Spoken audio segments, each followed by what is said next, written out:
All right.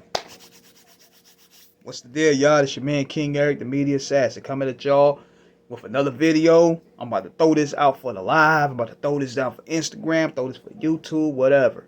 So I want to talk about the Infamous album, which turned 30 a couple months ago. I was going to do a video about it, but I ain't really had the time.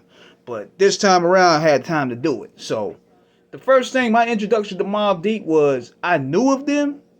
They had songs like Peer Pressure and Hit It From the Back, but I didn't really know of them like that. At that time, I was listening to more so West Coast people, but then the landscape in hip hop changed when the East Coast, that is, because they were coming more aggressive this time around. Because the West Coast, they was coming mad aggressive when Dre dropped the Chronic, and then that NWA. Then you had Cube, you had Snoop. So I was like, man, the East got to bring it back home. So you had Naughty by Nature dropping, you had Redman dropping, you had Onyx. They had everybody shaving their heads. Wu-Tang was coming around. So when Mobb Deep came out, when I first heard of Mobb Deep, I remember it was around 94, where a cousin of mine, he stayed up north. He gave me a Stretch of Borbito tape. I used to get a lot of my tapes up north. That's how I was either hip to what's going on with New York City down here in the Carolinas.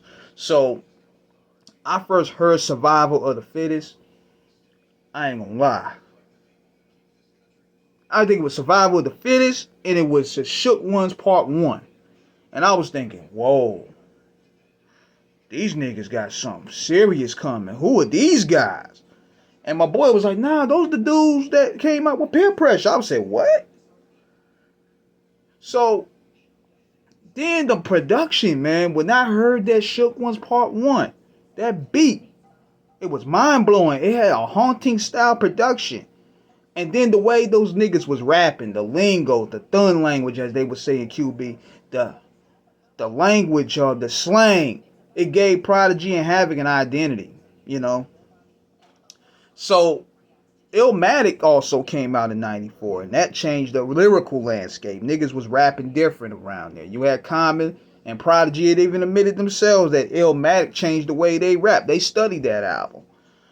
So going to the Infamous album, it gave me a whole New York vibe, man. Like, it gave me a whole New York 90s vibe. Started to ending, one of the coldest intros ever. We talk about Eye for an Eye with Ray and Nas. One of my favorite Nas verses ever. We talk about Give Up the Goods with rapper Noy. Now, let me tell you this. I talked to my friend L Boogie about this, and she gonna laugh when she see this, but Drinking Away the Pain was cool, but Q-Tip fucked that up for me. Like, what the fuck this nigga was even talking about, man? Tommy Hill was my nigga, and others couldn't figure. But he's the real nigga by the gun that pulled the trigger. Coming gun here, they got the 12 gauge rifle. Coming out of here, got to go to get the rifle. Like, what the fuck is he talking about, nigga? We talking about P and Hab was talking about liquor. Here come this nigga. And they're the ones that wrote the course. Rap the track about the after divorce. Rap that about to get the cipher. Polar bears coming in to get the rifle. Like, what the fuck was he talking about? But then, of course, you can't forget Shook Ones Part 2. This was the song that made Mobb Deep right there. Prodigy's opening verse, man. One of the best hip-hop versions of all time, bro. That verse, I stab your brain with your nose bone. You all alone in the street, cousin. The way he was painting pictures, it was just crazy. And the way they made that beat was also incredible too. They heard they used a stove or something to create that beat. And that go to show you how dope Havoc is too. And see, even the people that was affiliated with them dudes came off dope. We talk about my man Big Twins, Ty Nitty, Godfather, rapper Noy, all the offsprings that came from that album and you know, assisted them later on. They were also dope on their own. And then what spawned that opened up a lot of doors with QB, that sound.